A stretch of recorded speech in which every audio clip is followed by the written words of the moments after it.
우리 함께 나눌 말씀의 제목은 겸손한 자가 은혜를 받는다. 겸손한 자가 은혜를 받는다. 그렇습니다. 겸손한 자가 은혜를 받습니다. 살아가는 데 있어서 여러 가지 힘든 일들이 많이 있습니다. 그 중에서 가장 힘든 것 중에 하나는 뭐라고 생각합니까? 그리스도인이라면 아마 개인 차이가 물론 있겠지만 겸손하게 사는 것이 가장 힘든 것 중에 하나일 수 있다는 생각이 듭니다. 어떻습니까? 겸손하다고 생각합니까? 그렇지 않다고 생각합니까? 이 말을 뒤집으면 나의 삶의 질은 지금 최상이다, 최고다 라는 질문과도 같습니다. 왜냐? 겸손의 여부에 따라서 삶의 질이 결정되어지기 때문에 그렇습니다. 그러니까 삶의 질이 바닥이다 라고 생각한다면 내가 겸손과는 너무 동떨어져 있구나 라고 자기 판단을 할 수 있습니다. 반면에 룰루랄라 장소를 불문하고 시간을 불문하고 나는 즐겁고 기쁘고 평안하고 행복하다, 나의 삶은 쉽고 가볍다 라고 느끼고 산다면 그는 지금 하나님 안에서 아마 겸손을 유지하고 겸손을 발전시키고 살아갈 가능성이 매우 높습니다. 이 후자가 될 수 있기를 주님의 이름으로 축복합니다. 과거에 어떻게 살았든지는 중요하지 않습니다. 남은 생에는 철저하게 겸손으로 말미암아 삶을 유지하고 발전시켜 나가며 그 겸손으로 말미암아 우리가 몇 주 전에 나눴던 마침내 복을 내리시는, 그게 오늘의 은혜입니다. 은혜, 복 거의 동일하게 우리가 해석하고 이해해도 됩니다. 하나님은 복을 주시려고 항상 스탠바이하고 계시는데 누구에게 복을 주시는가? 누구에게 은혜를 베푸시는가? 바로 겸손이 검증되어진 자, 겸손의 기준을 통과한 자에게 그렇게 하신다는 것을 깨닫기를 바랍니다. 그러니까 아무리 우리가 하나님의 은혜를 희구하고 하나님께서 베푸시는 복을 받고자 해도, 간절히 빈다고 해도 겸손이 충족되지 아니하면 다 소용없는 우리의 갈망이요 소망일 뿐이라는 사실입니다. 그러니까 소망을 갖기 전에, 빌기 전에 내가 어떠한 사람인지, 내가 지금 겸손이 충족되어지는 사람인지 아닌지의 여부에 더 촉각을 세우고 점검해서 겸손을 충족시키는 데 있어서 최선을 경주해야 된다고 믿습니다. 그렇게 되어지면 하나님께서 때가 되면 마침내 복을 내리시고 은총을 베푸시고 은혜로 함께 해주신다는 사실입니다. 어떤 장소에서 어떻게 얼마 많은 부를 가지고 사느냐가 중요하지 않습니다. 주위에 한번 낱낱이 다 우리가 살펴볼 수는 없어도 재정적으로는 대단히 풍부한 것 같은데 항상 그 마음이 지옥인 사람들이 많습니다.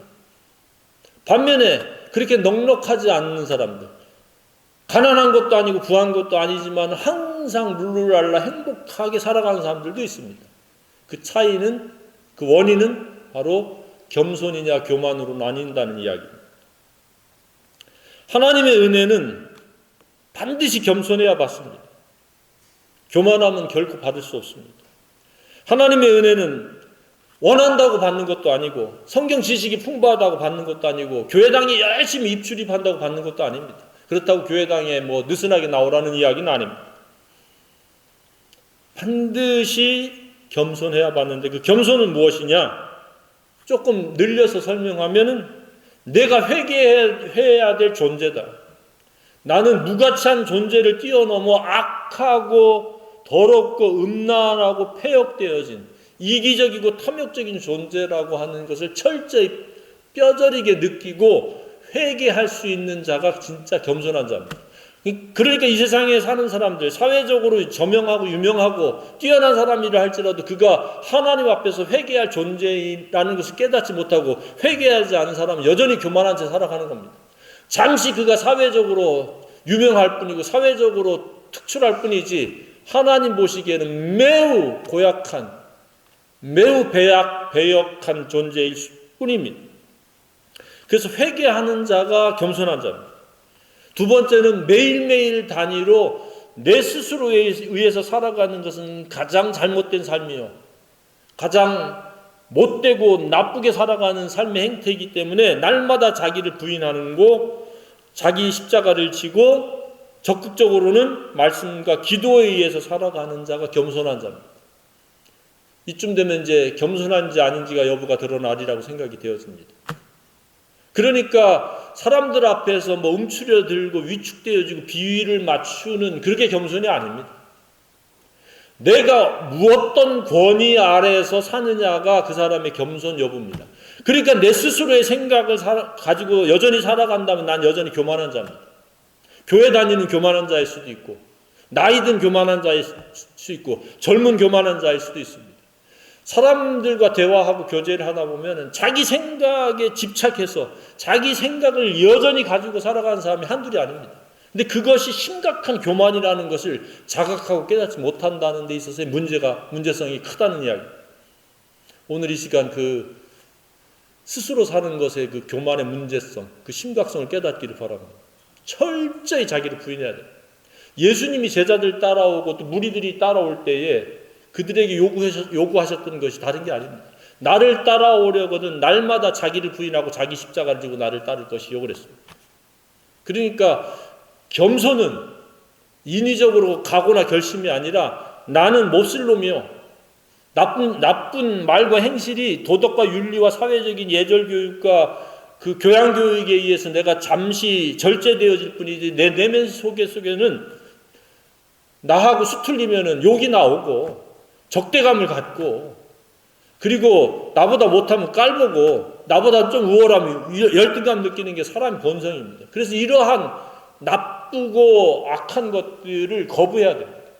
이게 겸손입니다. 적극적 겸손이고 소극적 겸손이고 적극적 겸손입니다. 그리고 나서 나를 이끌고 가는 것이 오직 하나님의 말씀이 되어야 하는 겁니다.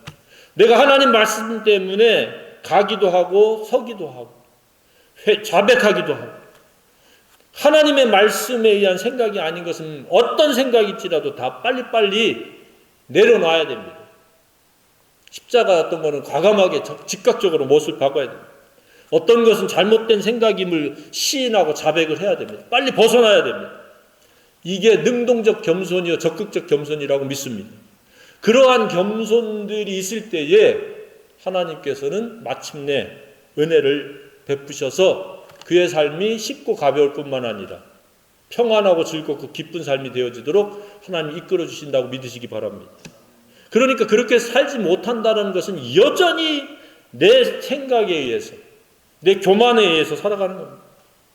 그래서 회개하지도 않고 자백하지도 않고 그리고 그 스스로의 생각의 교만의 그 심각성도 깨닫지 못하고 여전히 자기 생각을 앞세우면서 이런저런 하나님의 말씀을 인용한들 그 속내를 들여다보면 여전히 내 생각이 꼭지점이기 때문에 교만인 거예요.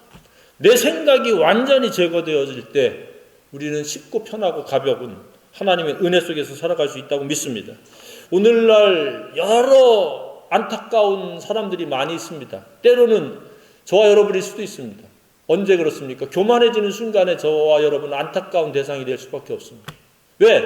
하나님 은혜로부터 멀어져 가고 하나님 은혜를 단절하는 것이 바로 교만이기 때문에 그렇습니다.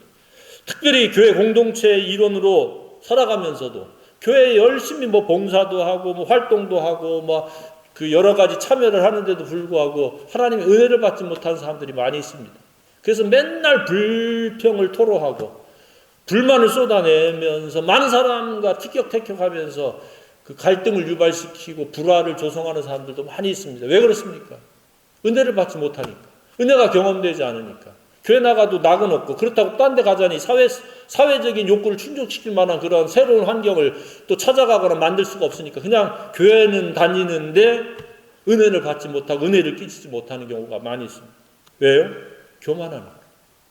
여전히 하나님의 말씀이나 자기 부인은 하지 않고 그냥 여전히 자기 생각, 자기 감정에 충실한 채로 살아가기 때문에 그렇습니다.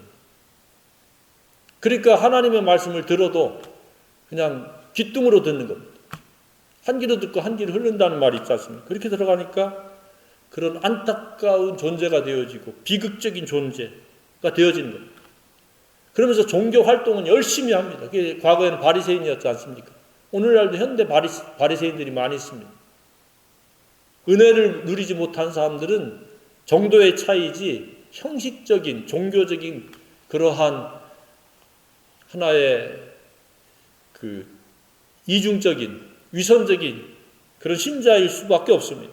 그런 자들은 하나님 은혜는 고사하고 많은 사람들에게 은혜의 찬물을 띄얹는 역할을 합니다. 그래서 많은 사람들에게 복음을 가리우고 진리를 가리우는 그런 삶이 되어줄 수 있다는 사실입니다. 속으로 사람들이 다 느낍니다. 저 따위로 살아가는데 내가 뭐 예수를 믿겠어? 교회를 다니겠어? 그러한 존재가 되어지면 참 비극적인 존재가 아닐 수가 없습니다. 안타까운 존재가 아닐 수가 없습니다. 나는 교회 저 사람 때문에 한번 교회 나가볼까? 예수 믿어볼까? 라고 하는 충동이 들도록 그런 생각이 들도록 하는 말과 언행과 태도가 되어야 한다고 믿습니다. 누가 그렇게 될 수 있어요? 내 노력으로 내 힘으로 그렇게 됩니까? 겸손하면 그렇게 되어집니다. 겸손한 자는 성령이 임재하셔서 그의 생각과 말과 행동과 표정을 주관하셔서 전혀 나답지 않은 삶을 살게 하는 겁니다. 스스로도 놀랄 수도 있습니다. 옛날에 나는 이렇지 않았는데. 그 표정이 바뀌고 말이 바뀌고 행동이 바뀌니까 차가웠던 사람이 따뜻한 사람이요.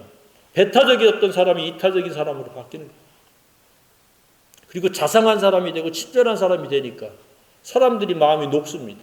그리고 한 번, 두 번이 아니라 계속 되어지면 나도 저 사람이 다니는 교회 다녀볼까? 저 사람이 믿는 예수님을 나도 믿어볼까? 라고 하는 생각이 들게끔 하는 게 저와 여러분의 역할이라고 믿습니다. 그게 많은 숫자가 아니더라도 좋습니다. 이것이 바로 하나님께서 우리에게 은혜를 베풀고 은혜로 말미암아 살아가는 삶이 되기를 원하시는 뜻입니다. 그래서 반드시 겸손해야만 하나님께서는 은혜를 베푸십니다. 겸손하지 아니하면 어떤 방법을 동원하고 어떤 노력을 경주해도 은혜하고는 전혀 상관없는 삶이 되어집니다. 그러니까 성경에 대한 지식은 계속 늘어나는데 교만하면 계속 은혜하고는 점점 멀어집니다.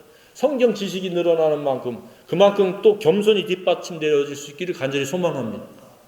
지식만큼 익은 면은 고개를 숙인다고 하지 않습니까? 하나님 말씀에 대한 이해의 폭과 그 지식이 넓어지면 넓어진 만큼 겸손이 뒷받침돼야 됩니다. 그러니까 이 겸손이란 무엇입니까? 이렇게 압축하면 다름 아니라 더 이상 자기 스스로의 생각으로 살지 않는 겁니다. 매 순간순간 성령을 의지해서 살아갑니다. 이것이 성령이 주시는 생각입니까? 하나님 뜻입니까? 하나님 뜻은 어려운 것이 아니라고 말씀드렸지 않습니까? 하나님 보내신 사랑이신 예수님을 믿는 겁니다. 그리고 그 사랑을 닮는 거고 그 사랑을 실천하는 것이고 그 사랑을 전하고 사랑을 가르쳐서 지키게 하는 것이 하나님의 뜻입니다. 그리고 범사에 감사하는 것. 이게 하나님의 뜻의 전부입니다. 그 뜻 안에 살아가는 겁니다. 어떻게 하면 예수의 향기를 풍길까? 예수의 모습을 나타낼까? 예수의 그 사랑을 느끼도록 내가 어떤 역할을 해야 될까? 그러면 냉수 한 그릇을 대접할 수 있고 밥 한 그릇을 사줄 수 있고 기도를 해줄 수도 있고 내가 믿은 예수에 대해서 간증할 수도 있고 어려운 게 아닙니다. 그런 기회를 달라고 기도하면서 사람들을 접촉하다 보면 그런 기회가 열려지리라고 믿습니다. 그리고 내가 준비하지 않은 말로 언어로 그들을 감화 감동시키도록 성령이 역사하시리라고 믿습니다. 이게 은혜로 말미암아 은혜가 흘러나가는 은혜가 재생산되어지는 삶이라고 믿습니다. 자, 본문은 이러한 점에서 구체적으로 겸손한 것이 어떻게 이루어지며 또한 겸손의 표식이 무엇인지를 열거하고 있습니다. 첫 번째는 겸손이란 더 이상 자기 욕망으로 살지 않는다는 겁니다. 여기 정욕이라고 말씀하고 있지 않습니까? 욕망입니다. 욕망. 자기 정욕. 육신의 정욕, 안목의 정욕, 이생의 자랑을 위해서 더 이상 살지 않는다. 두 번째도 똑같은 거 아닙니까? 2절에도. 너희가 얻지 못하면 구하지 아니하기 때문인데 욕심. 더 이상 욕심의 종로를 타지 않는 게 겸손의 표식입니다. 교만한 사람은 여전히 자기 욕심, 욕망, 정욕의 포로가 되어서 이런저런 합리화와 핑계를 대면서 그 전쟁터와 같은 세상에서 살아가는 겁니다. 이 세상은 어떤 곳입니까? 육신의 정욕, 안목의 정욕, 이생의 자랑을 위해서 피 튀기게 싸우는 곳입니다. 그런데 겸손한 자는 그런 것은 아랑곳하지 않고 오직 하나님의 뜻을 위해서 살아가는 사람들입니다. 저와 여러분은 오직 하나님의 뜻을 위해서 살아가는 겸손한 자이기를 소망합니다. 교만하면 여전히 자기의 어떤 욕망을 이루려고 하는 그런 시도를 멈추지 않습니다. 그래서 우리는 스스로를 날마다 거부해야 됩니다. 내 생각을 내려놔야 됩니다. 그리고 더 나아가서 오직 말씀이 내 인격이 되어지고 품격이 되어지고 권위가 되어서 동기가 되어서 그것이 실천되어질 수 있도록 쉬지 않고 기도해야 되는 겁니다. 기도는 말씀이 순종되어지기 위해서 기도하는 게 대부분입니다. 중보 기도도 있고 뭐 여러 가지 문제 해결의 기도도 있고 뭐 질병 치료도 위해서 기도해야 되지만 중보 기도도 해야 되지만 가장 중요한 기도는 내가 하나님 말씀대로 행할 수 있도록 기도하는 겁니다. 내 노력으로 내 힘으로 되지 않기 때문에. 그렇게 기도하면 성령께서 우리를 순종할 수 있도록 진리대로 행할 수 있도록 이끌어 주시고 세워 주시고 힘을 북돋아 주시리라고 믿습니다. 새 힘을 주시리라고 믿습니다. 세 번째는 겸손하면 어떤 표식이 나타나요? 기도를 하는데 올바른 기도를 하고 응답받는다는 사실입니다. 지금 방금 말씀드린 것처럼 진리가 순종되어지기 위해서 겸손이 이루어지기 위해서 기도하는 겁니다. 왜냐? 가장 큰 적은 내 속에 있습니다. 스스로에게 있습니다. 스스로가 스스로를 망가뜨리는 겁니다. 그러니까 그 가장 큰 적인 이 옛사람, 마귀하고 닮은 꼴인 이 옛사람을 거부하도록 기도하고 그리고 오직 하나님의 말씀이 화합되고 순종되어지기 위해서 기도하는 겁니다. 그러니까 말을 바꾸면 기도하지 않는 사람은 이미 교만하다는 이야기입니다. 그리고 잘못된 기도하는 사람도 여전히 교만한 채로 자기 욕망을 이루려고 하는 기도입니다. 우리는 겸손을 위한 기도를 하기를 원합니다. 하나님, 저는 겸손하지 못합니다. 겸손하도록 도와주시옵소서. 말씀대로 순종하며 살아갈 수 있도록 많은 사람들을 예수님이 나를 사랑하듯이 나도 예수님처럼 사랑할 수 있도록 도와주십시오라고 계속 반복적으로 기도하면 어느 날 사랑할 수 없는 사람도 사랑할 수 있는 사람이 되어질 줄로 믿습니다. 우리의 노력으로 사랑하지 못할 대상을 사랑할 수 있습니까? 어린 반푼어치도 없죠. 그런데 기도하면 어느 날 그렇게 되어질 줄로 믿습니다. 우리가 손양원 목사님과 같이 될 수는 없을지 몰라도 그는 그 발가락에 그 고름을 입으로 빨았던 사람입니다. 그렇게 빨으라면 빨 수 있겠습니까? 근데 그 사랑에 취하고 사랑에 사로잡히면 성령이 충만하면 그렇게도 할 수 있다고 생각이 되어집니다. 성령 충만을 위해서 기도할 수 있기를 바랍니다. 네 번째는 무엇입니까? 겸손이란 하나님을 전심으로 사랑하는 까닭에 세상을 사랑하지 않고 살아가는 겁니다. 교만한 사람은 세상과 마귀를 사랑하게 되어 있습니다. 겸손한 자는 전심으로 하나님을 사랑합니다. 그러므로 세상의 일에 대해서는 사사롭게 여기는 겁니다. 절대적으로 여기지 않습니다. 우리는 둘 중에 하나를 사랑하도록 되어 있습니다. 하나님을 사랑하면 세상은 멀어지고 세상을 사랑하면 하나님 멀어지게 되어 있습니다. 그래서 예수님이 뭐라고 말씀하고 계십니까? 너희가 재물과 하나님을 겸하여 사랑할 수 없다. 이를 사랑하면 저를 경히 여길 것이, 저를 사랑하면 저를 경히 여길 것이라고 그랬습니다. 우리는 하나님을 사랑함으로 세상과 구별되어지는 그런 생애의 길을 소망합니다. 역시 다르구나라고 하는 모습들이 우리 삶에 나타나야 된다고 믿습니다. 다섯 번째는 무엇입니까? 하나님께 절대 복종하는 겁니다. 7절에 나와 있지 않습니까? 그런즉 너희는 하나님께 복종할지어다. 마귀를 대적하라. 그리하면 너희를 피하라. 하나님께 완전히 그 주권에 순복된 삶을 살아가는 게 겸손입니다. 많은 사람들 하나님의 뜻을 이야기하고 운운하지만은 순복하지 않습니다. 자기 뜻을 여전히 펼치기에 바쁩니다. 그것은 바로 여전히 처리되지 않은 교만이 있다는 사실입니다. 처리되지 않은 교만이 조금도 남지 않기를 주님의 이름으로 축복합니다. 완전히 깡그리 제거돼서 완전히 하나님께 순복되어지는 삶을 살 수 있기를 소망합니다. 여섯 번째는 무엇입니까? 하나님께 가까이 가는 겁니다.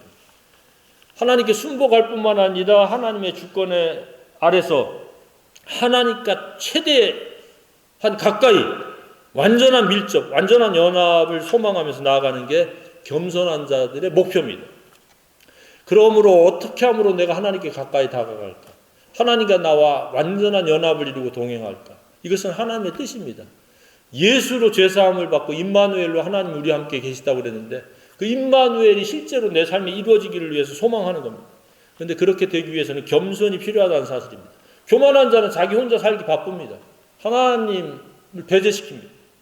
우리는 겸손해서 하나님 없이는 살 수 없다라고 하는 그런 절박한 마음 속에서 하나님께 한 걸음 한 걸음 가까이 다가가 완전한 하나가 될 수 있기를 소망합니다. 7번째는 무엇입니까? 죄에 대해서, 불순종에 대해서 대단히 민감합니다. 누가요? 겸손한 자. 교만한 자는 죄인지 아닌지 아주 무감각해집니다. 죄를 짓고도 죄인지 모릅니다. 뭐 세상 사람 다 그런데 라고 기준점을 세상에다 둡니다. 하나님 말씀에다 두지 않습니다. 그러나 겸손한 자는 하나님의 말씀이 절대적인 권위요 기준이기 때문에 작은 것 하나, 잘못된 생각 하나라도 티끌과 같은 거라도 즉각적으로 민감하게 느끼고 성령의 예리한 지적에 대해서 맞습니다. 잘못했습니다. 잘못된 생각입니다. 잘못된 말입니다. 잘못된 태도였습니다. 라고 시인하고 즉각적으로 돌아설 수 있는 게 겸손한 자입니다. 그냥 뜨뜻미지근하고 죄를 뭉개고 살지 않습니다. 죄에 대해서 민감하신 저와 여러분이기를 원합니다. 8번째는 무엇입니까? 주님 앞에 스스로 낮추는 겁니다. 이 낮춘다는 말은 우리가 욥기서에서 보면 알죠. 자기가 굉장히 경건하기 때문에 우쭐하게 살다가 하나님께 책망을 듣고는 자기가 티끌과 재 가운데 회개한다고 했습니다. 우리는 티끌과 재와 다를 바가 없습니다. 지금은 이런 형태를 갖고 있지만 얼마 후 지나면 화장장에서 재가 되어집니다. 어떤 사람은 흙에 묻혀져서 티끌로 사라집니다. 지금 수천 년 전, 수백 년 전에 죽었던 사람들은 다 티끌로 돌아갔습니다. 재가 됐습니다. 우리는 그러한 인식 가운데 하나님 은혜로 하나님 형상을 닮은 피조물이다 라고 하는 생각을 가지고 하나님 앞에 스스로 낮출 수 있기를 바랍니다. 건방을 떨 만한 아무 근거도 없다는 사실을 깨달아야 됩니다. 이처럼 스스로 겸손해지면 때가 되면 하나님이 높이시는 것이지 내가 높아질 수 있는 것은 아니라는 사실입니다. 9번째는 무엇입니까? 남을 비방하거나 판단하지 않는다는 겁니다. 교만의 표식은 하나님을 등한히 하고 하나님을 경외하지 않고 하나님을 멀리하고 하나님의 뜻을 멸시하고 거역할 뿐만 아니라 사람들을 비방합니다. 판단합니다. 그런데 이 세상에는 하나님 외에는 사람을 판단할 자격을 가진 사람이 아무도 없다는 사실을 깨닫기를 바랍니다. 물론 팩트로 뭐 잘못한 것에 대해서는 이야기할 수 있습니다. 그러나 우리가 근거 없이 비판할 만한, 비방할 만한 그런 자격을 가진 재판 능력을 갖춘 자는 이 세상에 전무후무하다는 것을 깨닫고 항상 겸손해야 됩니다. 나도 저렇게 실수할 수 있겠구나. 나도 저런 시행착오를 겪을 수 있겠구나. 나도 저러한 잘못이나 저러한 문제에 빠질 수 있구나 라고 하는 오히려 자기를 비추어보는 거울로만 삼아야 된다고 생각이 되어집니다. 그러나 교만한 사람은 항상 그때다 이때다 싶어갖고 우쭐해지려고 상대편을 낮추고 비방하려고 하는 그런 기회, 호재로 삼으려고 하는 경향이 있습니다. 오히려 불쌍히 여기는 그런 긍휼의 마음을 갖기를 바랍니다. 누군가 넘어지고 아파하고 힘들고 시행착오를 겪으면 고소하게 비방하고 판단할 것이 아니라 빨리 일어설 수 있도록 격려해 주거나 아니면 바로 가는 길이 어떤 길인지를 적극적으로 알려줄 수 있는 그런 능동적인 접근이 필요하다고 생각이 되어집니다. 여러분은 강제 겸손이라고 들어보셨습니까? 교만하면은 하나님의 다루심 속에 들어가는데 강제로 하나님이 겸손시키는 겁니다. 그래서 곤고가 생기는 것이고 그래서 불행이 생긴 것이고 쓰라린 고통이 따르는 이유가 겸손해질 때까지 하나님이 낮추시는 겁니다. 그런 강제 겸손에 빠지지 않고 우리는 능동적인 겸손에 의해서 강제 겸손과는 전혀 상관없이 살아갈 수 있기를 소망합니다. 우리 주변에 일어나는 일들이 우연한 일이 하나라도 있다고 생각이 됩니까? 사람들은 우연을 믿고 우연을 생각하지만 우연은 결코 없습니다. 그 사람이 하나님 앞에 겸손해야 될 때 겸손하지 못하고 교만했기 때문에 하나님의 다루심 속에서 이런저런 우여곡절을 겪을 가능성이 매우 높다는 사실입니다. 때로 그런 것들이 많이 보입니다. 그러나 다 침묵할 뿐입니다. 속으로 느낄 뿐입니다. 그리고 기도할 뿐입니다. 아, 저래서 저런 아픔과 저런 시련과 저러한 무겁고 힘들고 괴롭고 어렵고